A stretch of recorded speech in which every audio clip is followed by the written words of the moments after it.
Richard the Lionheart. You know the name. Great English king, right? But what if I told you he ruled England for 10 years, but only spent 6 months there? Let that sink in. A king who wasn't there. A country that still obeyed him. A legend that ruled better than a man ever could. This is the story of Richard, the absent king.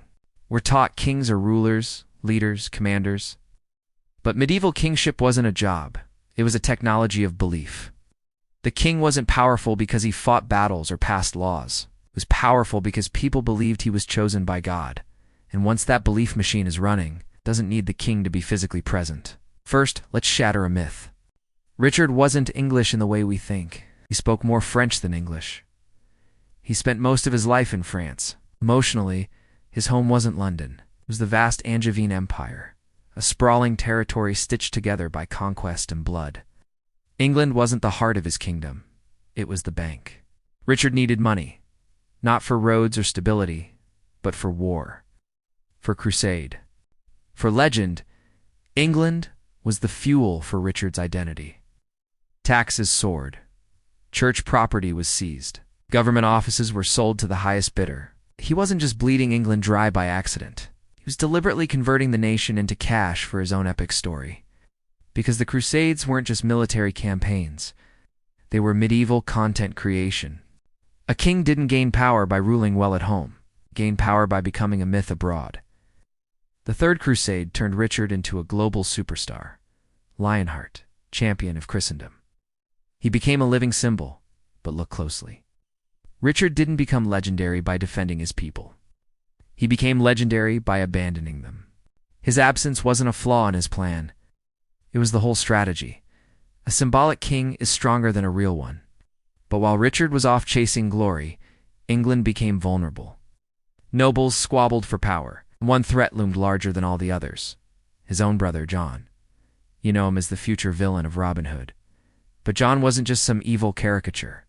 He was the inevitable consequence of a system designed to run without its king. When the throne is empty, someone will always try to fill it. Then, disaster. On his way back from the crusade, Richard the Lionheart, the great warrior king, is captured and thrown in prison. So what does England do? It pays.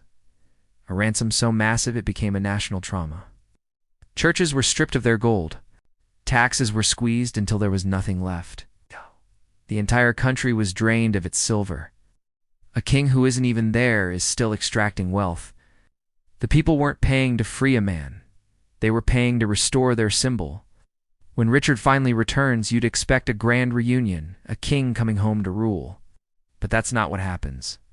He comes back only to raise more money for another war in France. He stays for a few weeks, then leaves again for good. Because for him, England was never his kingdom. It was his resource node. This is the real story. Richard proved a terrifying psychological truth. People don't actually need leaders. They need certainty. They need a name to attach to the system, a face to project divine power onto, a symbol to obey. As long as that symbol exists, the machine of state keeps running.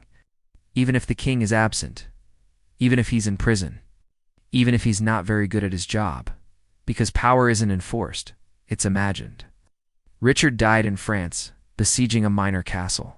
He didn't die in glorious battle or on his throne. He died like a common warlord. But his myth lived on. He ruled England without ever being there. And after he died, his legend ruled even better. Richard is praised as the ideal king, but he didn't govern. He performed. He wasn't a builder of England. He was a consumer of it. And yet people loved him. Why? Because a heroic story feels safer than good governance. A warrior king feels like protection, even if he never protects you.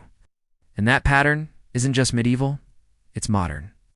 We still prefer leaders who symbolize greatness over leaders who actually do the hard work. The story of Richard the absent king is a warning. A symbol can rule far longer than a person. And when our belief becomes the infrastructure of power, presence stops mattering at all. Thanks for watching. If this story made you rethink history, make sure to like and subscribe for more.